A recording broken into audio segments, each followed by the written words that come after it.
Hello everybody. Today we're going to discuss climate action review that is from 2014 to 2023.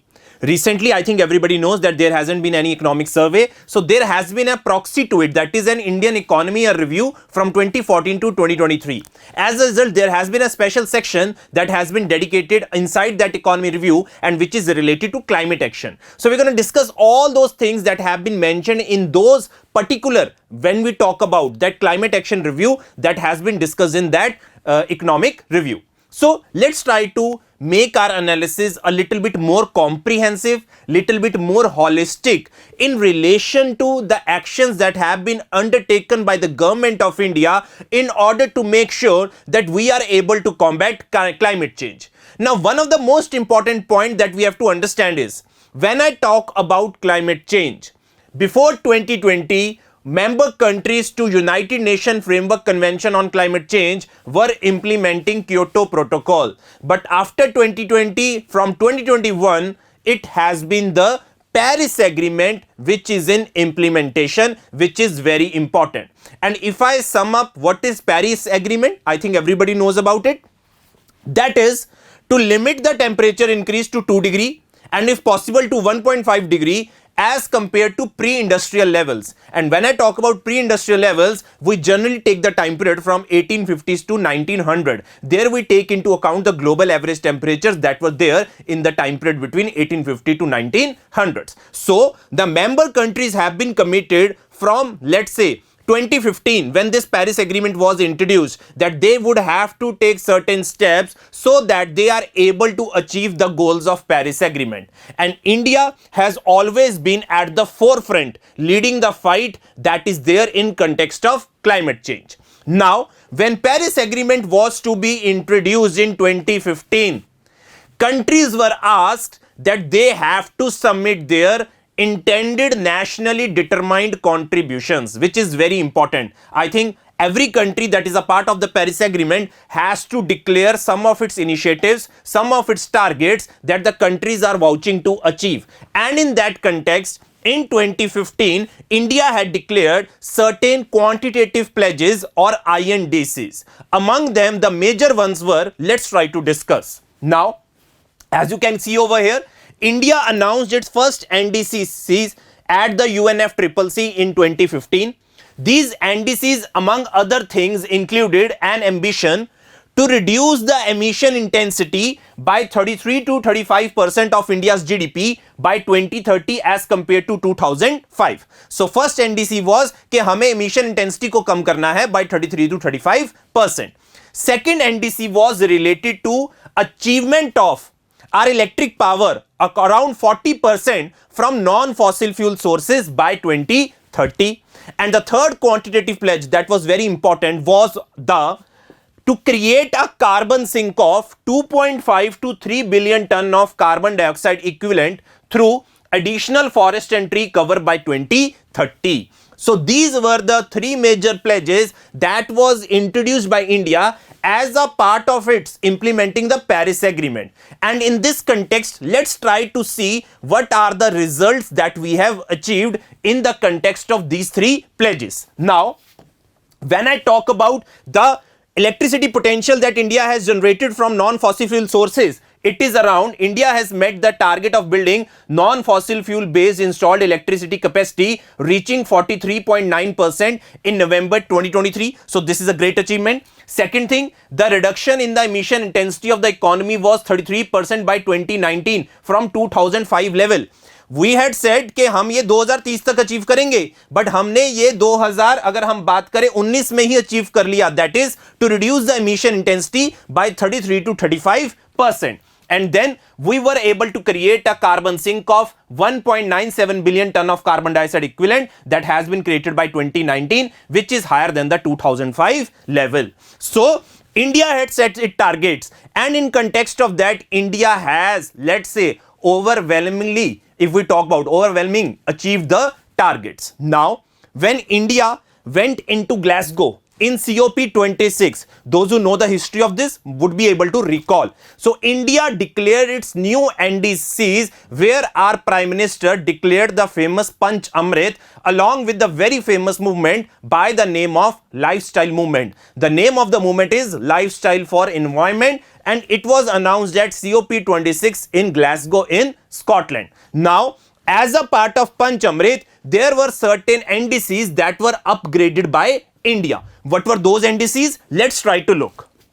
Now, earlier we had a target कि हमें 40% generate करना है for electricity generation from non-fossil fuel based sources. We increased that target to 50%. Very important. वो हमने target कितना कर लिया? 50%. Then we had the target, let's say, reduction in emission intensity by 33 to 35%. वो हमने already achieve कर लिया 2019 में. Now we have increased that target. We have increased that target by 45%. Now the new target that the India wants to achieve is to reduce the emission intensity by 45%, and along with it, the thing that I told you, that we would be promoting a healthy and a sustainable way of living through a mass movement for life, that is lifestyle for environment. Now this is very important part that we have to understand. One thing I want to tell you, COP26 Glasgow, India declared its Panch Amrit. When, let's say, our Prime Minister came back, discussed with the cabinet, then we had ratified the new NDCs and they were declared in 2022, right? So it was announced in 2021, but finally they were declared in 2022. So under Paris Agreement, we had earlier INDCs, we achieved certain part of those INDCs. Now, after 5 years, we updated our INDCs. And it is a part of the Paris Agreement that we have to upgrade our INDCs after every 5 years. Though it is not mandatory, it is voluntarily, and whenever member countries meet, there is a pressure that is being put on them that you have to revise your NDCs, you have to upgrade your NDCs, even if we are thinking towards that we want to achieve the goals of Paris Agreement. Now, focusing on the review, focusing on the actions that have been taken by the government of India, let's try to discuss and dwell more on this topic.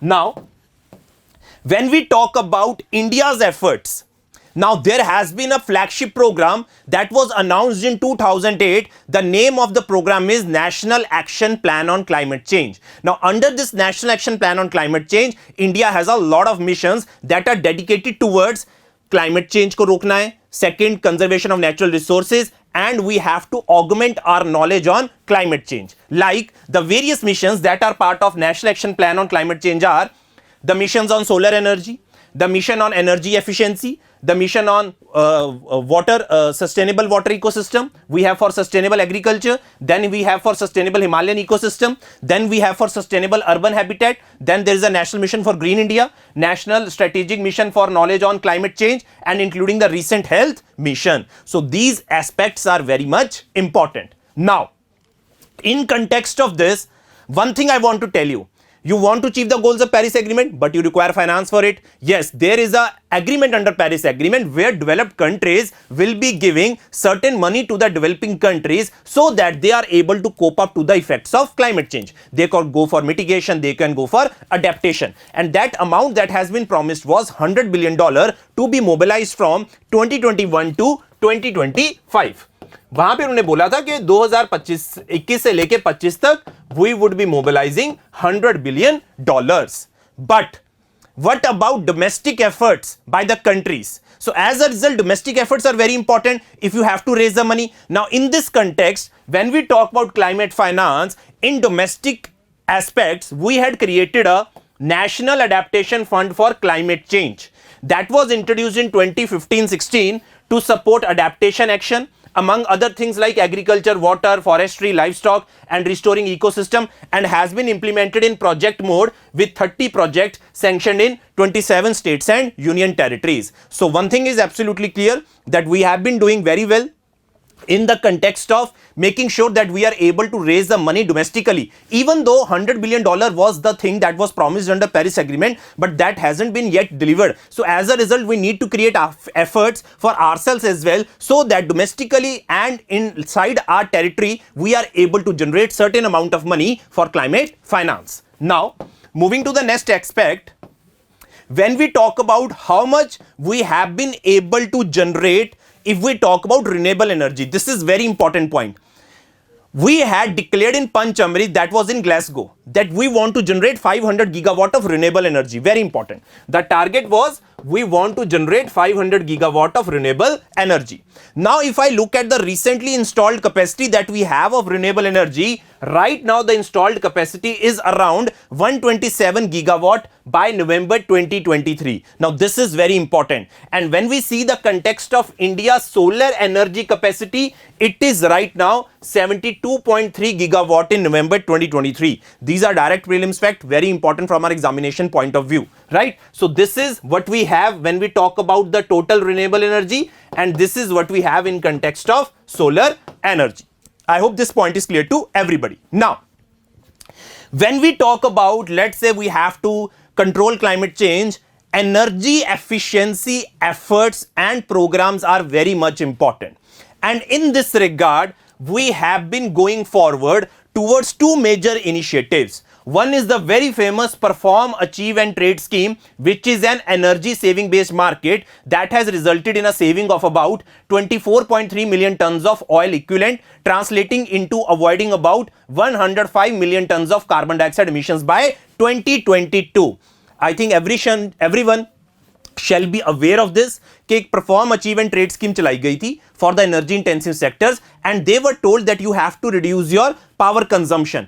If someone is able to overachieve that target, they will be given extra certificates by the name of energy saving certificates, and those energy saving certificates then can be traded in the market for those who are not able to meet their targets. So this is basically about creating a trading system and mechanism in the country so that we are able to bring in certain energy efficiency in various sectors. And if I talk about this Perform, Achieve and Trade, it is a part of our National Mission on Enhanced Energy Efficiency. This is a very important point that you can write down in your notes. It is one of the first components that we have for National Mission on Enhanced Energy Efficiency. Second thing that I have highlighted over here is the amendment that had been made to Energy Conservation Act that will result in bringing a carbon market by the name of Carbon Credit Trading Scheme. Now, this scheme will further deepen the efforts to incentivize energy saving, reduction and abatement of emissions. So, in our country, along with achieving renewable energy, we have been focusing that we need to create a market for energy efficiency as well. Now, moving to the next part, obviously, अगर हमें carbon emissions कम करनी है, we want to have certain policy initiatives that is for clean energy. Now, under this, there have been a lot of schemes that have been run by the government in the last few years. Let's try to look at the names of those particular schemes. Like, we have the name by the name of development of solar parks and ultra mega solar power projects, rooftop solar scheme. अभी आपको पता होगा अयोध्या के अंदर there has been a recent announcement that has been made by our Prime Minister to make sure all the households in the Ayodhya are running on the solar energy, and there would be solar rooftop panels that would be installed in the homes of the Ayodhya. So this becomes very important. Then we have green energy corridor, production linked incentive scheme for manufacturing of high efficiency solar PV modules. Obviously ये सब चीजें किसके लिए हो रही हैं? ताकि हम किसी तरीके से सोलर एनर्जी के ऊपर फोकस कर सकें. After that, Smart Meter National Program, Integrated Power Development Scheme, Street Lighting National Program have been helped the energy saving and a shift to non-fossil fuel energy. Then we have Pradhan Mantri Kusum scheme, that is to generate solar pumps in the country. Then we have Unnat Jyoti by affordable LEDs for all by the name of Ujala scheme that has been able to create a lot of LED lamps and LED streeting as well. And then we have Pradhan Mantri Ujjwala Yojana are some of the recent schemes that are introduced to promote energy efficiency. Cumulatively, more than 10 crore LPG connections have been released under Pradhan Mantri Ujjwala Yojana. Now, confuse mat ho jana, Pradhan Mantri Ujjwala Yojana is related to LPG connection and Ujjala Yojana is related to LED connection. So I hope you are able to understand some of the aspects that how we are able to bring in energy efficiency. भाई smart meter programme लेके आ रहे हैं, PLI scheme लेके आ रहे हैं, solar rooftop scheme लेके आ रहे हैं, फिर हम उजाला योजना के थ्रू काम कर रहे हैं, and then we are going through Ujjwala योजना as well. Okay, moving to the next part. Now, when we talk about promotion of clean fuel, I think this has been reiterated by, let's say, Transport Minister as well, that there will be a time where we'll no longer be using petrol and diesel, but our focus will be changing towards electric vehicles and hybrid vehicles. And when we talk about electrical vehicles and hybrid vehicles, there is a particular scheme that is being mobilized by the government, and it has been the flagship scheme by the name of FAME scheme. I think everybody knows about this scheme, that is faster adoption and manufacturing of electric vehicles. Then there has been recent changes that have been made to the national policy on biofuels. I think everybody is aware of this particular notion that in the upcoming time we need to use more and more biofuels. As a result, there are various programs that are being run in order to make sure that we are having a sustainable ecosystem, and as a result there has been a program that is being run under it by the name of ethanol blending program, where we are trying to make sure that by 2025 we are able to blend 20% ethanol with petrol,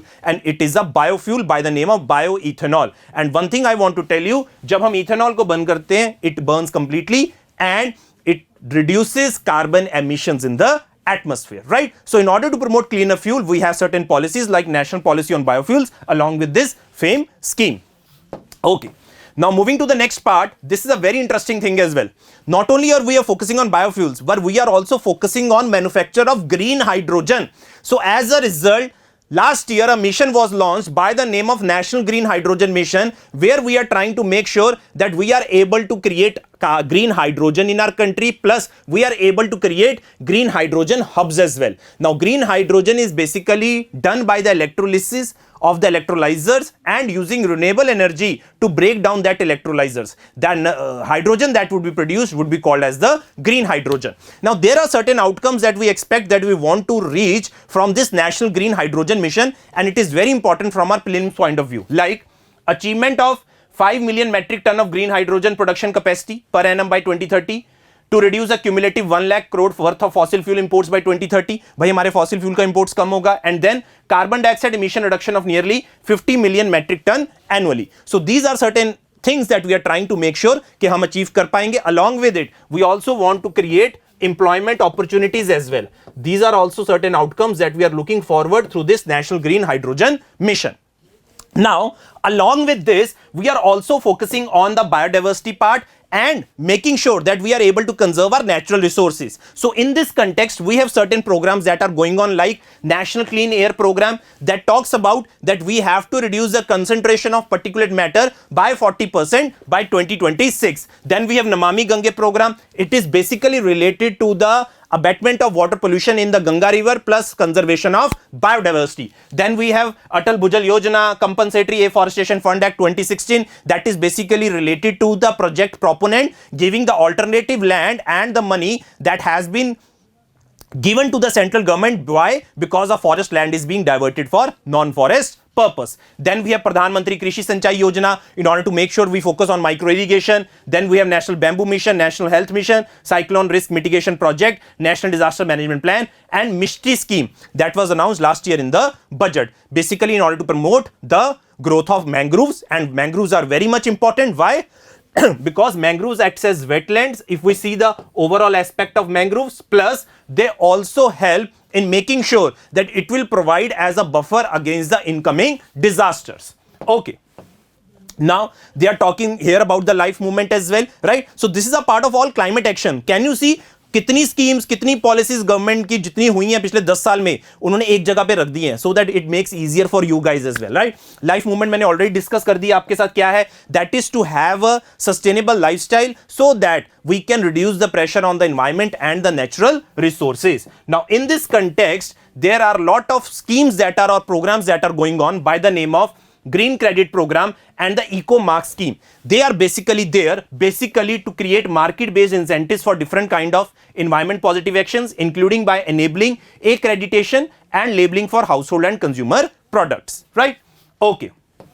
Now, this is not only about in the, let's say, field of transportation, energy efficiency. There have been efforts that have been taken in order to make sure that we are able to build resilience in the financial sector as well, like acceptance of green deposits by RBI, mitigation projects such as those in renewable energy in the priority sector lending, issue of sovereign green bonds, and rules for financial disclosures and reporting of non-financial data.